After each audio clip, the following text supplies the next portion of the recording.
अस्सलाम वालेकुम, मैं हूं सलमान चीमा। और मैं हूं साद चीमा और और आप आप देख देख रहे रहे हैं हैं चीमा चीमा व्लॉग। व्लॉग्स। इस वीडियो में हम बात करेंगे आईपीएल के बारे में, उसके फॉर्मेट, रूल्स और स्पॉन्सर के बारे में।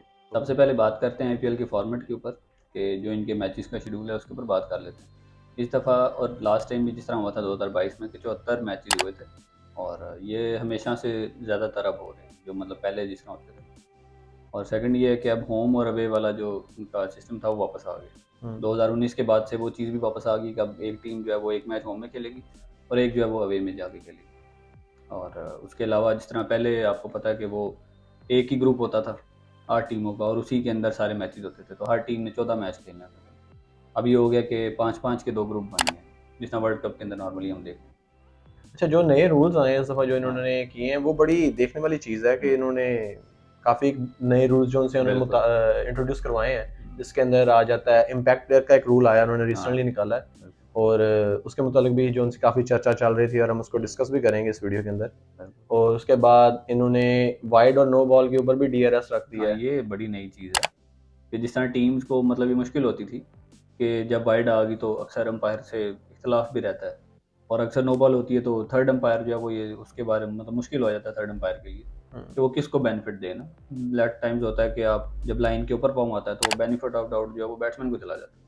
तो अब ये चीज़ नहीं होगी, अब ये है कि जिसको जो गलत जहाँ पे लग रहा होगा वहाँ पे वो रिव्यू ले लेगा। हाँ, जिस तरह अभी देखें नो बॉल जोन सी है वो अब थर्ड अंपायर के पास वैसे भी चली हाँ, गई है, थर्ड अंपायर ही कॉल हाँ, करता है, लेकिन बिल्कुल। वाइड का जोन सा वो ऐसा रूल अभी एज सच बना नहीं हाँ, है। बना नहीं। तो वो वाइड जोन सी होती है वो ऑन फील्ड अंपायर ही देता है। तो इस बिल्कुल। दफ़ा ये काफ़ी देखने वाला चीज़ होगी कि वाइड हुँ, भी जोन सी है, आप उसके ऊपर भी डीआरएस ले सकते हैं और नो बॉल भी ले सकते हैं। हुँ। तो काफ़ी ऐसे मौके बन जाते हैं खास तौर पे जिस तरह के कोई क्रूशियल पॉइंट्स हों। अच्छा, इसके अलावा एक चीज़ बताएँ कि अब ये जो आपने रिव्यूज़ की बात की है, हम्म।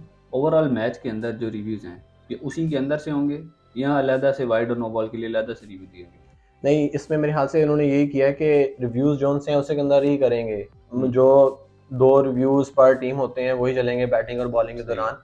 उसमें फिर ये होता है कि आपने देखा है कि 20 ओवर्स का जब मैच चलता है, कई दफ़ा रिव्यूज़ जोन से हैं वो ज़ाया चल जाते हैं, हुँ, इस्तेमाल हुए बगैर ही खत्म हो बिल्कुल। जाते हैं। तो ऐसे रिव्यू भी एक आधा आप बचा कर रख सकते हैं। तो इसमें हुँ, कप्तान के ऊपर आएगा कि वो कितने अच्छे तरीके से अपने रिव्यूज़ को यूटिलाइज़ हाँ, करता ये है। है कप्तान की ज़िम्मेदारी बढ़ गई है अब। कप्तान की ज़िम्मेदारी बढ़ गई है इसमें। अभी रिसेंटली जिस तरह मुंबई का और दिल्ली कैपिटल्स का हुँ, मैच हुआ है, उसके अंदर लास्ट ओवर साउथ अफ्रीका जो पेसर हैं जिनको हम काफ़ी अच्छे से जानते भी हैं नॉकिया, उन्होंने ये हाँ, ओवर करवाया था, 5 बॉलों में 5 स्कोर चाहिए था बिल्कुल। और काफ़ी क्रूशियल हाँ, पॉइंट्स थे। क्लोज़ और मैच हो दिल्ली गया जो था। है अपनी फर्स्ट विक्ट्री हुँ, के बहुत करीब भी था, तो बिल्कुल। उन्होंने यॉर्कर कराया था जो लगा तो बज़ाहिर जो हुँ, बैट्समैन है उसके बूट को लग के पीछे गया था, हुँ, लेकिन जो अंपायर है उन्होंने उसको वाइड दे दिया। अच्छा मतलब लेग साइड पे था। हाँ, लेग साइड पे सही है। था लेकिन हुँ, वाइड दिया गया। हुँ, तो उसके ऊपर फिर डेविड वार्नर, क्योंकि दिल्ली कैपिटल को वो लीड कर रहे हैं इस दफ़ा, हुँ, तो फिर उन्होंने राइट अवे उस पे रिव्यू लिया और करनी ऐसे हुई कि वो रिव्यू जो उनसे उनका सक्सेसफुल भी रहा हुँ, और एक बॉल डॉट हो गई। तो मेरे ख्याल से ऐसे मौके होते हैं जहाँ के ऊपर ये काफ़ी क्रूशियल साबित हो सकता है हाँ, कि आप रन अ बॉल जो उनसे वहाँ पे हों अब बॉल और सेव हो आखिरी जाती ओवर है। चल रहा हो और हुँ, अंपायर से भी गलती हो सकती है। नो बॉल भी आप चेक करवा सकते हैं बिल्कुल। या फिर आप वाइड भी चेक करवा सकते हैं। उसमें हुँ, फ़ायदा क्या हुआ, एक बॉल जो उनसी है, उनकी एक डॉट निकल गई। बिल्कुल।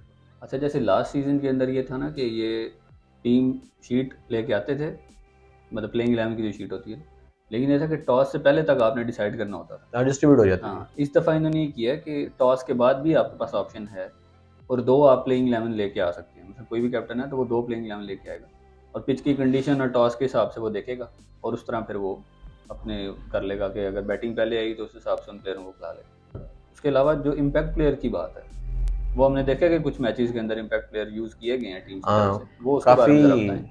हाँ जी, ज़रूर हम उसके बारे में बात करेंगे। काफ़ी एक इनोवेटिव और इंटरेस्टिंग सी हुँ, चीज़ इस दफ़ा आईपीएल में देखने को मिल रही है। हुँ, तो इम्पैक्ट प्लेयर के रूल्स काफ़ी 3-4 चीज़ों पे उन्होंने कंडीशंस आज ऐड अप की हुई हैं, उसके ऊपर हम बात करते हैं साथ में ही। बिल्कुल, अच्छा, इम्पैक्ट प्लेयर बेसिकली ये होता है कि जो प्लेइंग 11 है, उसके अंदर आप एक प्लेयर की चेंजिंग कर सकते हैं। सही है, तो इसके अंदर भी 3-4 कंडीशंस आ जाती हैं कि जो कैप्टन होगा किसी भी टीम का, वो प्लेइंग 11 के साथ 4 सब्स्टिट्यूट भी सही है। सबमिट मतलब करवाएगा। 11 के साथ 4 11 के करवाएगा, साथ 4 सही टोटल है। हुँ, 15 का अनाउंस किया जाएगा सही है, और वो जो 4 होंगे उसके अंदर से ही एक इम्पैक्ट प्लेयर चूज़ किया जा सकता है। और वो इम्पैक्ट सही। प्लेयर में कंडीशंस आ सकती हैं कि आप बेशक मैच के शुरू के अंदर ही उसको इंट्रोड्यूस करवा दें, हुँ, किसी किसी भी ब्रेक में हो सकता है। सही है। मैच के स्टार्ट में, ओवर के स्टार्ट में या हुँ, विकेट गिरे तो उसके साथ ही आप इंट्रोड्यूस करवा हुँ, दें।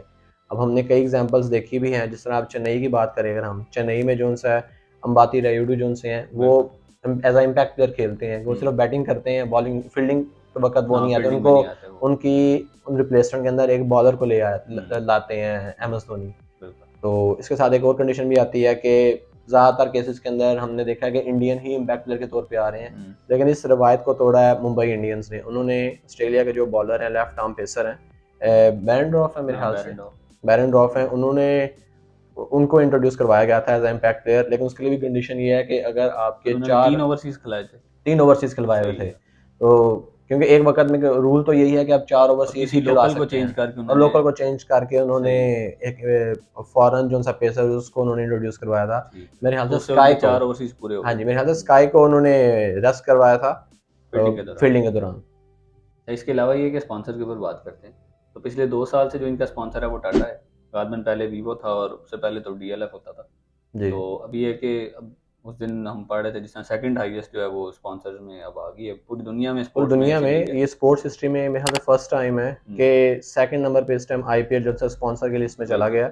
और पहले में तो एनएफएल है, नेशनल फुटबॉल लीग, लेकिन सेकंड नंबर पे आईपीएल का जाना मतलब ये दिखा रहे हैं कि आईपीएल कितना ज़्यादा पैसा इन्वेस्ट करता है इस चीज़ के अंदर। अगर हम ओवरऑल इस डील के अंदर थोड़ी सी ब्रीफ हम बात करें, अगर ज़्यादा हम डीपली बात नहीं करेंगे, तो $6.2 बिलियन की जो सी ये डील हुई है, इसके अंदर 2 कंपनीज ने जॉइंटली इस चीज़ की स्पॉन्सरशिप को वो ओन करती हैं। पहले तो वॉल्ट डिज्नी की डिज्नी स्टार है, और दूसरी रिलायंस की वायाकॉम 18। वाह! अच्छा, दूसरा ये देखने वाली चीज़ थी कि आईपीएल के अंदर इंजरीज़ काफ़ी हो रही हैं इस हाँ, दफ़ा। इस दफ़ा इंजरीज का और काफ़ी ये ज़्यादा इंजरीज़ सेटबैक मिल सिर्फ, रहा है इंजरीज़ सारी सिर्फ टीमों आईपीएल को। को इफ़ेक्ट नहीं करेंगी। ये आगे आने फिर जो वर्ल्ड कप आ रहा है, ज़ाहिर है उसमें नेशनल ड्यूटी करनी होती है हर प्लेयर बिल्कुल। ने। जैसे विलियमसन है, वो पहले मैच के अंदर उन्होंने छक्का बचाने के लिए छलांग तो लगा दी। अब खबर ये भी आ रही है कि विलियमसन शायद वर्ल्ड वर्ल्ड कप से कप के बाहर है, हाँ। स्क्वाड से ही बाहर हो गए, बाहर हो उनको चुके इतनी हैं, वो इंजरी हुई कंफर्म है, हो गया। वो कंफर्म और हो गया। वो वर्ल्ड कप के स्क्वाड से बाहर हैं, पाकिस्तान भी नहीं आए और वर्ल्ड कप तक अब अभी तो उनकी सर्जरी चलेगी 3 हफ्ते जो वो सारा प्रोसीजर हम्म। रहेगा। उसके अलावा बुमराह हैं और ऋषभ पंत का जैसे पहले एक्सीडेंट हुआ हुआ था वो तो वैसे ही काफ़ी बड़े बड़े टीम नाम से जो बाहर उनसे है। इस दफ़ा आईपीएल से मिसिंग है, सिर्फ अपनी इंजरीज की वजह से। अब रिसेंटली इंजरीज में देखा जाए तो सीएसके को बहुत बड़ा सेटबैक मिला है हुँ, कि चेन्नई के, जिस तरह हम बड़े नामों की बात करें, जिस तरह उसमें आ जाते हैं बेन स्टोक्स, आ जाते हैं मोइन हाँ, अली, आ जाते हैं, तो उनको भी रिसेंट इंजरीज हो गई जिसकी वजह से उनको भी रेस्ट देना पड़ रहा है। हाँ, तो ये कोई अच्छी खबर नहीं है बिल्कुल। उनके हाँ, डगआउट ना से मिल रही आईपीएल है के हमें, लिए और ना ना उन आईपीएल के टीमों लिए, के ना ही लिए उन टीमों जिन्होंने के लिए आगे जो बढ़ना है। इनको इतना पैसा लगाती हैं और उनको बिल्कुल। बाय करती हैं, उसके बाद वो इंजरीज का शिकार हो जाए, जिस तरह विलियमसन है। तो इनके अल्टरनेटिव और सब्स्टिट्यूट्स जो उनसे मिल रहे हैं वो भी इतने अच्छे हाँ, नाम इतना नहीं आ ख़ास रहे, नहीं है। क्योंकि फिर ज़ाहिर बात है 10 टीमें हैं, आपको बड़ी ऑक्शन करनी पड़ती है, तो हुँ, फिर इंटरनेशनल फॉर्मेट में से निकाल के लाना प्लेयरों को बड़ा बड़ा मसला बन बिल्कुल जाता है। ऐसे ही। तो यहाँ पे फिर एंड करते हैं। हुँ। उम्मीद है आपको ये वीडियो पसंद आई होगी। आज के लिए फिर इतना ही और मिलते हैं आपसे इंशाल्लाह अगली वीडियो में। तब तक के लिए अल्लाह अल्लाह हाफ़िज़। हाफ़िज़।